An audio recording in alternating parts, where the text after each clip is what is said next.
नमस्कार दोस्तों, आज अर्थव्यवस्था के ऊपर एक खबर है।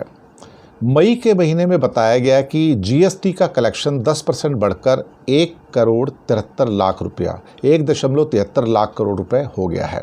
1,73 लाख करोड़। अब इससे पहले महीने में 2.1 या 2.10 लाख करोड़ का रिकॉर्ड स्तर पहुंच गया था। लेकिन यहाँ पर कुछ चीज़ें आपको नहीं बताई जाती हैं, तो हमें लगता है कि ये ज़रूर बताना चाहिए आपको कि एक्चुअली ये 1.73 लाख करोड़ नहीं है।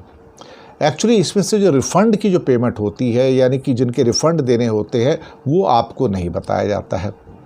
अब यहाँ पर जो शुद्ध जीएसटी संग्रह है, यानी कि जो शुद्ध जीएसटी कलेक्शन है, वो 1.73 लाख करोड़ नहीं है, तो भुलावे में मत रहिएगा। ये जो टोटल संग्रह है 1.44 लाख करोड़ है।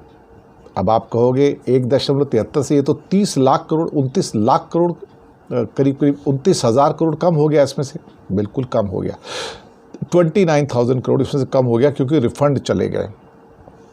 तो जहाँ पर जो ये बताया जा रहा था कि 10% की वृद्धि हुई, लेकिन अगर हम उसको नेट जो हमको कितना पैसा आया, देखिए जो रिफ़ंड देना है वो भी तो देना पड़ेगा ना आपको। रिफ़ंड कोई इनकम थोड़ी है, रिफ़ंड तो लायबिलिटी है।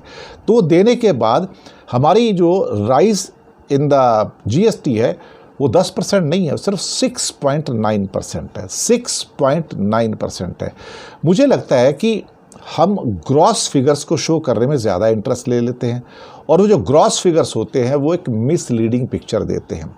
मैं हमेशा कहता हूं कि जो नेट आपके पास आता है वही असली है। अगर सपोज करो कि आपकी इनकम आई आपके 100 रुपये, लेकिन आपने किसी से उधार लिया हुआ था, उसके आपको 30 रुपये देने थे, तो वो दे के आपका जो नेट इनकम आती 70 रुपये तो आती है। अब ये जो चीज़ें हैं ये भारत सरकार आपको बताती नहीं, निर्मला सीतारमण आपको बताती नहीं है। वो ये बताएंगे कि हमने 1.73 लाख करोड़ तो कमा लिए, और ये 10% का राइज आया 2023 की मई के मुकाबले 2024 की मई में। लेकिन ये नहीं बताते कि हमने 29,000 करोड़ का इसमें रिफंड दिया, तो उसके बाद जो हमारे पास नेट बचता है सिर्फ 1.44 लाख करोड़ है। तो ये अगर पिछले मई से देखें तो हमारी जो वृद्धि आती है सिर्फ 6.9%, 6.9% आती है। अब आप सोचिए, ये सबसे इम्पॉर्टेंट एक चीज़ जो है जिसको हम शायद मुझे लगता है कि अकाउंट फॉर नहीं करते हैं। जैसे कि पहले 2 महीनों के अंदर टोटल जो कलेक्शन आया हमारे पास अप्रैल और मई का इस फाइनेंशियल ईयर में 3.83 लाख करोड़, 3.83 लाख करोड़ आया।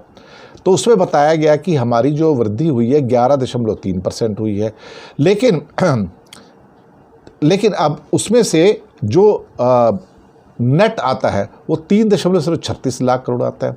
तो इसका मतलब ये हुआ कि ऑलमोस्ट आप समझो कि 47 लाख करोड़ के 2 महीने में रिफंड दिए गए हैं, 47,000 करोड़ के रिफंड दिए गए हैं।